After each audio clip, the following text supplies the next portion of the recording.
दादा कभी नहीं जीत सकता यहाँ से नंदीग्राम से। हम लोग का नंदीग्राम में कोई आदमी उसका साथ कोई नहीं है, दीदी का साथ हम लोग का है। বিজেপি ওয়াশিং মেশিন কালো হয়ে ঢুকবে আর সাদা হয়ে বেরিয়ে চলে আসবে। তৃণমূল প্রাইভেট লিমিটেড কোম্পানিকে আপনারা ৯৯ ভোটে হারাবেন। Washing powder Bhajpa, washing powder Bhajpa, এই তো হয়ে গেছে আজকাল। কালোটা সাদা আর সাদাটা কালো। नंदीग्राम बंगाल की सियासत का सबसे बड़ा हॉटस्पॉट, जहां की सियासी जंग अब राज्य की मुख्यमंत्री ममता बनर्जी बनाम शुभेंदु अधिकारी की हो गई है। वो शुभेंदु अधिकारी जो कभी दीदी की टीएमसी का झंडा बुलंद करते थे, वो अब बीजेपी के पाले में आ गए हैं और दीदी को सत्ता से उखाड़ फेंकने की हुंकार भर रहे हैं। तो दीदी ने भी दादा यानी शुभेंदु अधिकारी को ललकार कर उनके ही गढ़ में मात देने का ऐलान कर दिया है। सोमवार को ममता ने नंदीग्राम 1 विधानसभा सीट से चुनाव लड़ने का ऐलान कर एक साथ कई सियासी संदेश दे दिए। নন্দীগ্রাম সিটে ভালো মানুষ দেব, যিনি সত্যি আপনাদের কাছে পড়ে থাকে, যিনি কাজ করবেন। पश्चिम बंगाल में चढ़ते चुनावी पारा के बीच हम पहुंच चुके हैं नंदीग्राम, जहां से ममता बनर्जी ने ताल ठोक दिया है और इस चुनाव को और दिलचस्प बना दिया है। ममता बनर्जी ने शुभेंदु अधिकारी के गढ़ में ही उनको चुनौती दी है और इसके साथ ही ममता बनर्जी ने यह संदेश भी दे दिया है कि भले ही कोलकाता में अमित शाह, जेपी नड्डा जैसे बड़े बड़े बीजेपी के नेता आ रहे हों, बीजेपी शक्ति प्रदर्शन कर रही हो, लेकिन इसके बावजूद ममता बनर्जी पीछे हटने के लिए तैयार नहीं है, बल्कि ममता बनर्जी ने इस मुकाबले को कांटे का मुकाबला बना दिया है। लेकिन ममता बनर्जी जहां से चुनाव लड़ना चाहती है, उस इलाके के यानी कि नंदीग्राम के लोग क्या कह रहे हैं, आज बंगाल बोले में यहां के लोगों से हम बात करेंगे। चलिए।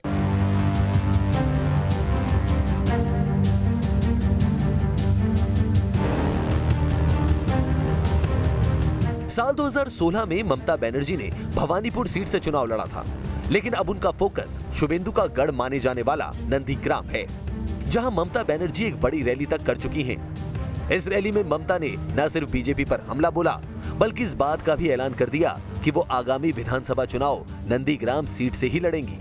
তাই আমি সুব্রত বক্সিকে অনুরোধ করব, আমার রাজ্য তৃণমূল কংগ্রেসের প্রার্থী, এটা আমার ইচ্ছা হয়েছে, আমার মনোবাসনা। ভবানীপুরকেও আমি নেগলেক্ট করছি না, ভবানীপুরেও আমি ভালো প্রার্থী দেব, ওটা আমার ভালোবাসার জায়গা। বক্সিকে বলবো নন্দীগ্রামেও আমার নামটা যেন থাকে। बंगाल की राजनीति हर बदलते लम्हे के साथ दिलचस्प होती जा रही है। ममता बनर्जी ने शुभेंदु अधिकारी के गढ़ माने जाने वाले नंदीग्राम से लड़ने का ऐलान किया, तो जवाब में शुभेंदु अधिकारी ने ये कहते हुए पलटवार करने में देरी नहीं लगाई कि अगर वो 50,000 से कम वोटों से ममता बनर्जी को नहीं हरा पाए तो राजनीति छोड़ देंगे। নন্দীগ্রামে মাননীয় দাঁড়ান, পদ্ম ফুলটা নিয়ে আমি আমাকে পার্টি দিক বা অন্য কাউকে দিক, যাকেই দেবেন আমি লিখে রাখুন, আজকে সন্ধ্যাবেলা ঘড়িতে টাইম দিয়ে ডেট দিয়ে আপনারা লিখে রাখুন, 5,00,000 ভোটে যদি মাননীয়াকে হারাতে না পারি আমি রাজনীতি ছেড়ে দেব, আমি রাজনীতি ছেড়ে দেব, আপনি লিখে রাখুন। आखिर बंगाल की सियासत में नंदीग्राम कितनी अहमियत क्यों है, तो आइए आपको वो भी बताते हैं। सिंगूर के साथ नंदीग्राम ममता बनर्जी के लिए निजी तौर पर भी बेहद मायने रखता है। कांग्रेस से अलग 1998 में तृणमूल कांग्रेस बनाने के बावजूद ममता लंबे समय तक वामपंथी किले को भेदने में नाकाम रही, लेकिन नंदीग्राम के आंदोलन ने ही ममता को वो सियासी ऊर्जा दी जिसके जरिए उन्होंने लेफ्ट के 34 साल पुराने दुर्ग को ढा दिया। दरअसल साल 2006 में बंगाल की तत्कालीन लेफ्ट की सरकार ने नंदीग्राम में केमिकल फैक्ट्री स्थापित करने का ऐलान किया था, लेकिन जबरदस्ती जमीन अधिग्रहण के खिलाफ साल 2007 में वहां विरोध प्रदर्शन शुरू हो गए। स्थानीय किसान केमिकल फैक्ट्री बनाने के विरोध में आंदोलन करने लगे। इसी दौरान 14 मार्च 2007 को किसानों पर फायरिंग में 14 लोगों की मौत से कोहराम मच गया। इस गोलीकांड के बाद ममता की अगुवाई में टीएमसी ने यहीं से बुद्धदेव भट्टाचार्य की तत्कालीन वामपंथी सरकार के खिलाफ बिगुल फूंक दिया और 2011 में बड़े बहुमत के साथ सत्ता में आई। बाद में आंदोलन में मारे गए लोगों की याद में शुभेंदु अधिकारी ने ये मीनार बनवाई। कि जिस मीनार के नीचे मैं खड़ा हूं इसे शुभेंदु अधिकारी ने बनाया। नंदीग्राम में ये मीनार बनाया गया उन लोगों के लिए जो 2007 से 8 के बीच में जो यहां पर आंदोलन हुआ था उसमें मारे गए थे और इस मीनार को शहीद मीनार नाम दिया गया है। जो लोग इस आंदोलन में मारे गए थे उनकी तस्वीर देखिए, उनकी तस्वीर को यहां पर दीवार पर लगाया गया है, उनकी फोटो लगाई गई है इस दीवार पर, ताकि जो लोग यहां पर आते हैं वो उस पूरे आंदोलन को याद रख सके, उस पूरे आंदोलन के बारे में समझ सके। लेकिन देखिए सियासत कैसी चीज होती है। शुभेंदु अधिकारी टीएमसी के बड़े नेता थे, ममता बनर्जी के राइट हैंड माने जाते थे, लेकिन अब वो बीजेपी में जा चुके हैं। तो इस शहीद मीनार पर टीएमसी का कोई व्यक्ति कार्यकर्ता नहीं आता है। उन्होंने इसके लिए एक दूसरा मीनार बनाया है। नंदीग्राम का यह पुल भी उस गोलीकांड का गवाह है जिसके नीचे आंदोलन में मारे गए लोगों की लाशें छिपाई गई थी। नंदीग्राम में भांगा बेड़ा का ये वही पुल है जहां से नंदीग्राम के आंदोलन में लड़ाई की शुरुआत हुई थी। एक तरफ पुलिस थी, इस तरफ पुलिस थी और दूसरी तरफ आंदोलन करने वाले लोग थे। जो जमीन, जो स्पेशल इकोनॉमिक जोन को लेकर जमीन दी गई थी, उस जमीन के खिलाफ आंदोलन कर रहे थे। बताते हैं यहाँ के लोग कि जब यहाँ पर मारकाट मची थी उसके बाद 14 लोगों की लाशों को यहाँ इस पुल के नीचे ही गाड़ दिया गया था। ये वो सभी लोग थे जो जमीन को लेकर आंदोलन कर रहे थे। इसके बाद ये आंदोलन बढ़ता चला गया और इस आंदोलन ने पश्चिम बंगाल की सत्ता को पलट कर रख दिया। और इसी पुल के आसपास रहने वाले कुछ लोग हमारे साथ हैं, उनसे हम बात करते हैं और समझते हैं कि उस वक्त क्या हुआ था। और दूसरी बात यह है कि अब कितना कुछ क्या बदल गया है, दीदी या दादा। अच्छा ये बताइए कि अभी जो दादा थे, शुभेंदु दादा, वो तो चले गए हैं बीजेपी में, तो अभी आप लोग शुभेंदु दादा के साथ रहेगा या दीदी के साथ चला जाएगा? পার্সোনাল ব্যাপার ও এখন আমরা কোনো ডিসিশন ले नहीं। अभी डिसीजन नहीं लिया है आप लोगों ने, ये डिसीजन बाद में लेंगे। कहा जाता है कि नंदीग्राम आंदोलन की पटकथा शुभेंदु अधिकारी ने ही तैयार की थी। इतना ही नहीं, उन्होंने भूमि उच्छेद प्रतिरोध कमेटी का नेतृत्व करते हुए 2007 में भूमि अधिग्रहण विरोधी आंदोलन की भी अगुवाई की थी। तो वहीं ममता के सिपा सालार की भूमिका भी निभाई थी। लेकिन अब शुभेंदु अधिकारी की बगावत के बाद उनके क्षेत्र के लोगों के मन में क्या चल रहा है, ये जानने के लिए हमने नंदीग्राम आंदोलन में मारे गए लोगों के परिवारों से बात की। नंदीग्राम आंदोलन में सबसे पहले नंदीग्राम के जिस व्यक्ति की मौत हुई थी, हम उन्हीं के घर पर खड़े हैं इस वक्त और देखिए ये उनका पूरा परिवार है। दादा, उस टाइम के बारे में थोड़ा बताइए कि क्या हुआ था, कैसे ये आंदोलन शुरू हुआ और कैसे मौत हुई थी इनकी?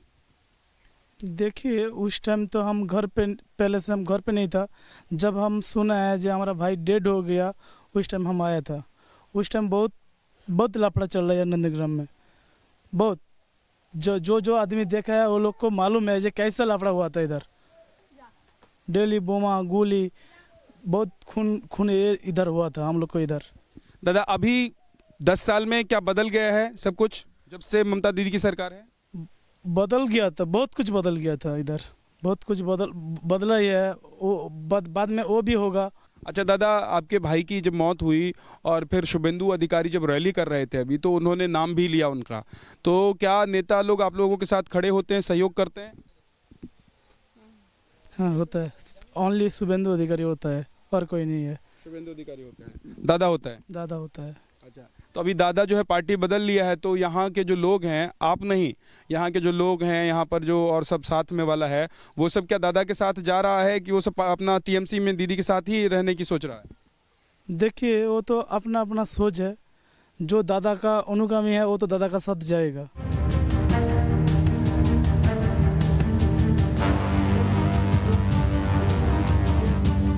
नंदीग्राम में जो आंदोलन हुआ था उसमें बहुत सारे यहाँ आंदोलनकारी ऐसे थे जिनकी मौत हो गई थी। उनके परिवार वालों से हम बात करते हैं। दादा, क्या नाम है आपका? हमारा नाम सुकुमार जाना।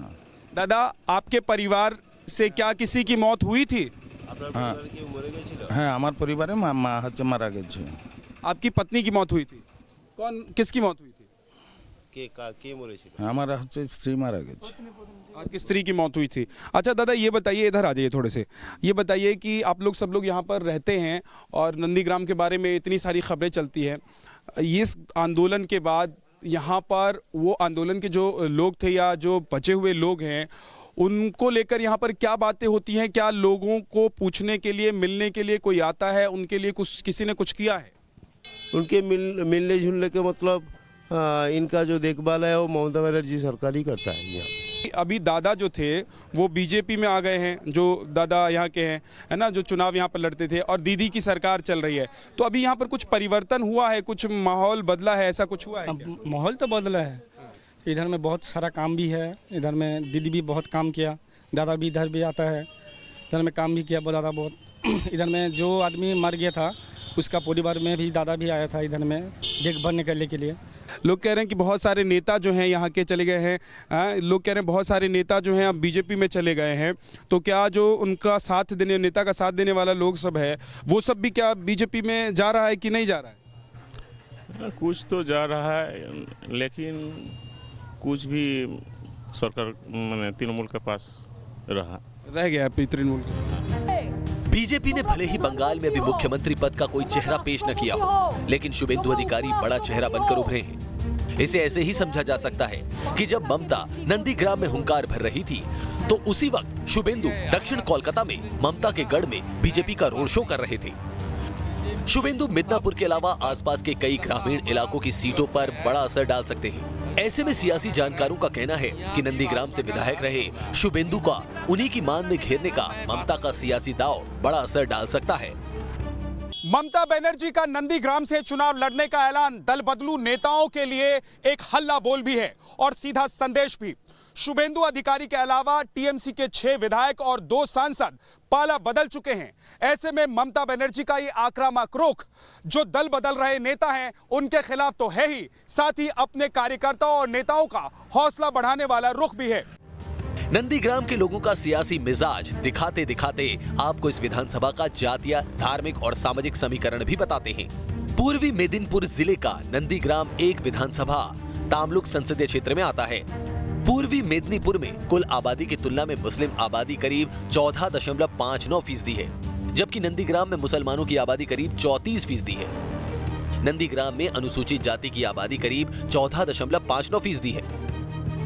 बीजेपी शुभेंदु अधिकारी को नंदीग्राम के हीरो के रूप में प्रोजेक्ट कर रही है, लेकिन धरातल पर क्या हालात हैं, ये जानने के लिए हमने नंदीग्राम के राजराम चौक पर लोगों से बात की। नंदीग्राम के राजराम चौक पर हम इस वक्त मौजूद हैं और यहाँ पर देखिए एक मेला लगा हुआ है।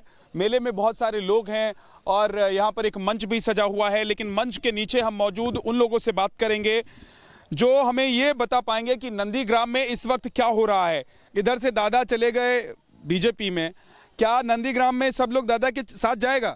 नहीं, दादा का साथ कोई नहीं गया। और भी बात सुनिए ना, वो जो 8 तारीख में शुभेंदु सभा किया था, नंदीग्राम के कितने 6-7 हज़ार आदमी वहाँ गया था, सब बाहर से लेके आया। तो नंदीग्राम में कोई 2-3 लीडर गया उसका साथ, मगर कोई वोटर नहीं गया, कोई आदमी नहीं, पब्लिक नहीं गया उसका साथ। पब्लिक नहीं गया? हम ये दवा का साथ बोल सकता हूँ, वो 2021 के चुनाव में यहाँ खड़ा होगा तो हार जाएगा। यहाँ से 1 लाख वोट से हार जाएगा। 1 लाख वोट से हार जाएंगे। लोग तो कहते हैं ये कि यहाँ पर शुभेंदु दादा थे, इसीलिए यहाँ पर टीएमसी का गढ़ इतना बढ़िया था, टीएमसी इतनी मजबूत थी। झूठ बात बोला, वो नहीं होगा। शुभेंदु वो हार जाएगा, दीदी का जो ही पार्टी होगा ना कहना, वो विपुल वोट जीतेगा नंदीग्राम में। दीदी का जो भी यहाँ पर कैंडिडेट होगा वो जीतेगा। दादा आगे आओ। दादा क्या आपको क्या लग रहा है कि एक तो ये बताइए कि दीदी कि दादा? कभी नहीं, पहले दीदी आई यहाँ पे, हम लोगों को सपोर्ट किया है नंदीग्राम आंदोलन में, उसके बाद ही दादा आया है। और दादा कभी नहीं जीत सकता यहाँ से नंदीग्राम से। जो भी होगा दीदी का मुताबिक यहाँ का कैंडिडेट बहुत से वोट जीत जाएगा। दादा जो है वो यहाँ पर ये थे विधायक रहे, तो उन्होंने क्या यहाँ पर काम वाम नहीं करवाया? नहीं, उन्होंने सही तरह से काम नहीं किया। कुछ किया है, लेकिन किया भी तो किसका दिया? तो उसका घर से नहीं दिया ना। सरकार का जो रुपया था सरकार में पास किया, सरकार से हुआ है, वो अलग से कुछ नहीं किया। अलग से कुछ नहीं किया। अच्छा दादा, आपका क्या नाम है? शेख सलाउद्दीन। आपको क्या लग रहा है कि क्या नंदीग्राम में भी, जैसा कि दीदी ने कहा कि भाई बीजेपी के जो नेता हैं वो कोशिश कर रहे हैं यहाँ लोगों को भड़काने की, क्या नंदीग्राम में ऐसा हो रहा है कि हिंदू मुसलमान ऐसा कर दिया जाए, कुछ इस तरह की बातें हो रही है चुनाव को लेकर? मुसलमान साहब मिल बांट के सही रह रहे हैं, मगर जो कोई बीच बीच में कोई हिंदू मुसलमान की लड़ाई दंगा फसाद जो होने वाला है, ये सब मंत्री लोग जो शुभेंदु अधिकारी ये सब कर रहे हैं आदमी लोग को भेज कर। नंदीग्राम की सियासी तपिश जानते जानते शाम का वक्त हो चला और जब न्यूज नेशन की टीम शहर के एक चौराहे पर पहुंची तो यहाँ भीड़ नजर आई। लिहाजा हमने इनसे भी जानने की कोशिश की कि क्या इस बार भी नंदीग्राम पश्चिम बंगाल में सत्ता परिवर्तन का कारण बनेगा। क्या नंदीग्राम ममता बनर्जी के हाथों से फिसल रहा है या फिर दीदी सत्ता की हैट्रिक लगाएंगी। और यहाँ चौराहे पर देखिए हम खड़े हैं और यहाँ पर ऊपर अगर आप देख पाएंगे, विकास अगर आप दिखा पाए तो चारों तरफ बीजेपी के बैनर पोस्टर्स लगे हुए हैं और ये स्थिति जब हम नंदीग्राम में घूम रहे हैं तो अलग अलग इलाकों में देख रहे हैं। हालांकि इसको लेकर लड़ाई भी खूब चल रही है टीएमसी और बीजेपी के बीच में। देखिए ये जो चल रहा है यहाँ पे, ये तो टीएमसी वालों ही कर रहा है, हमारा तो यहाँ पे कोई बीजेपी की तरफ से कोई प्रॉब्लम नहीं कर रहा है हम, ठीक है। 2021 में बीजेपी वेस्ट बंगाल में जीतेगा, उसके बाद यहाँ पे सोनार बांग्ला तैयारी होगा, ठीक है, और उसके बाद ही ये अशांति खत्म होगा। नहीं, टीएमसी वाले कह रहे हैं कि बीजेपी वाले अशांति कर। वो तो आप देख रहे हैं कि 9 साल के बाद जब यहाँ से टीएमसी आया है, हमारा बीजेपी का 140 से ज़्यादा आदमी को, हमारा कार्यकर्ता का हत्या हो चुका है। यहाँ नंदीग्राम में आप 2007 साल से आप देखेंगे टीएमसी यहाँ अशांति कर रहा है। हमारा घर तो तोड़ा है, तृणमूल कुछ क्या किया नहीं, दुनिया वाला जानता है। कहते हैं कि शुभेंदु दादा अगर चले गए हैं अब बीजेपी में तो लोग उनके साथ नहीं जाएंगे बीजेपी में, ऐसा है क्या? ऐसे ही है, बीजेपी वाला नहीं जाएंगे उसके साथ, तृणमूल वाला हमारा साथ आएंगे। बीजेपी के साथ है क्योंकि 2007 से देखा टीएमसी का एक भी उन्होंने ना गवर्नमेंट का नौकरी मिला, ना कंपनी हुआ, शिल्प कुछ नहीं हुआ। ओनली दुर्नीति है, भाईपों का संपत्ति बढ़ा है, ओनली नेता का संपत्ति बढ़ा है, उन्नयन है, का कुछ भी नहीं हुआ। इसीलिए हम लोग मोदी जी के साथ, बीजेपी के साथ है, जय श्री राम का साथ है। जय श्री राम, जय श्री राम। आप देख रहे हैं जय श्री राम। यहाँ पर कहते हैं कि यहाँ पर तो लोग आने से डरते हैं क्योंकि अगर बीजेपी वाले हैं तो टीएमसी वाले हमला बोल देंगे, टीएमसी वाले हैं तो बीजेपी वाले हमला बोल देंगे। बीजेपी सांप्रदायिक दल है, हिंदू मुस्लिम में गुस्सा कर लगाता है। ममता बहुत अच्छा काम कर रहा है, संविधान को बीजेपी नहीं मान रहा है, इसे भड़का रहा है, मान रहा है। ठीक है अच्छा ठीक है। जय श्री राम, जय श्री राम, जय श्री राम, जिंदाबाद, जय श्री राम, जय श्री राम, जय श्री राम। सबको अपनी बात कहनी चाहिए। तो देखिए पश्चिम बंगाल में हम बात करने के लिए जब यहाँ पर आए तो किस तरीके से हंगामा हो गया। ये नंदीग्राम है और यहाँ की राजनीति जो है वो हिंसा और खून में लिपटी रहती है, लेकिन इस बार क्या परिवर्तन होगा? क्या इस बार ऐसा लग रहा है कि ये जो नंदीग्राम है जो अभी तक टीएमसी का गढ़ था, क्या ये बीजेपी के पाले में चला जाएगा या फिर नंदीग्राम में लोग दीदी के साथ ही खड़े रहेंगे? ये अभी देखने में थोड़ा वक्त लगेगा, लेकिन पश्चिम बंगाल में राजनीतिक हालात जो हैं उसकी तस्वीर आप देख सकते हैं। वीडियो जर्नलिस्ट विकास कुमार झा के साथ विद्यानाथ झा, नंदीग्राम, पश्चिम बंगाल न्यूज नेशन।